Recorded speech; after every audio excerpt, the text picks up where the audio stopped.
রাত তখন 12:30। গভীর ঘুমে আচ্ছন্ন বিএনপি নেতা বেলাল হোসেনের টিনশেড ঘরে চারদিকে পেট্রোল ঢেলে আগুন ধরিয়ে দেয়া হয়। কিছু বুঝে ওঠার আগেই আগুনের লেলিহান শিখা গ্রাস করে পুরো ঘর। বেলাল ও তার স্ত্রী জেগে উঠে পালানোর চেষ্টা করলেও দেখেন বাইরে থেকে দরজায় তালা ঝুলিয়ে দিয়েছে দুর্বৃত্তরা। পরে স্ত্রী ও ছোট 2 সন্তানকে নিয়ে কোনো মতে ঘর থেকে বের হতে পারলেও আগুনে আটকা পড়ে বেলালের 7 বছরের সন্তান আয়েশা। খাটের নিচে আশ্রয় নিয়েও শেষ রক্ষা হয়নি তার। জীবন্ত দগ্ধ হয়ে ঘটনাস্থলে মৃত্যু হয় শিশুটির। আগুনে পুড়ে ঝলসে গেছেন বেলাল হোসেন ও তার 2 মেয়ে, কলেজ পড়ুয়া স্মৃতি এবং স্কুল ছাত্রী বিথি।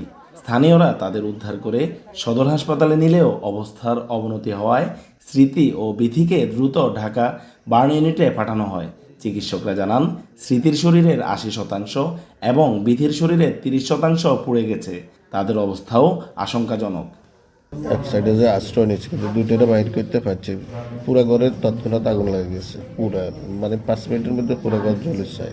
হেতে আগুন কয়ে টকা দিয়ে হেতে আঙ্গর টানি লই তো সকতন মুশিরে বা লাগে না আগুন মুশিরে তন টানি নামাই টইন ব্যাংসে না কি ব্যাংসে কইতে মাইতেন ঠেলি বার করি আঙ্গর বার করে দিছে লেদা গারে আর হোলা গারে হেতেন সব হারিয়ে গেছি।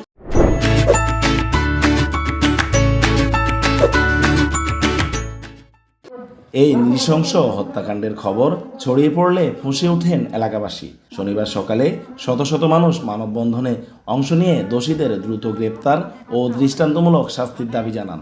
আমরা এই ঘটনার জন্য সুষ্ঠু তদন্ত সাপেক্ষে দোষীদেরকে আইনের আওতায় নিয়ে আসার জন্য এবং 24 ঘন্টার মধ্যে আমরা আলটিমেটাম দেব। প্রচুর আগুন হয়ে গেছে, সব দাউ দাউ করে জ্বলতেছে।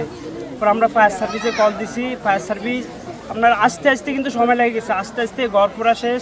আমি চাই এমন আগুন সন্ত্রাস যেন আর কোথাও না হয়। আমাদের জানমালের নিরাপত্তা এবং বর্তমান যে পরিস্থিতি আমরা আতঙ্কে আছি। এদিকে পুলিশ সুপার ও সদর উপজেলা নির্বাহী কর্মকর্তা ঘটনাস্থল পরিদর্শন করেছেন। ক্ষতিগ্রস্ত পরিবারকে তাৎক্ষণিক সহায়তার পাশাপাশি এই ঘটনার সুষ্ঠু তদন্ত ও বিচারের আশ্বাস দিয়েছেন তারা। দুষ্কৃতিকারীরা হয়তো করে থাকতে পারে, এটা আসলে তদন্ত সাপেক্ষে আরও স্পষ্ট হতে পারে, এটা আমরা তদন্ত করব।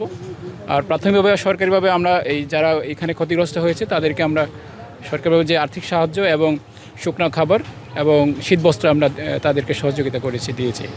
এই ঘটনার তীব্র নিন্দা জানিয়েছেন বিএনপি মহাসচিব মির্জা ফখরুল ইসলাম আলমগীর। এক বিবৃতিতে এই ঘটনাকে জঘন্য ও কাপুরুষোচিত সন্ত্রাসী হামলা হিসেবে অভিহিত করেছেন তিনি। নাসিম শুভ, এখন লক্ষ্মীপুর।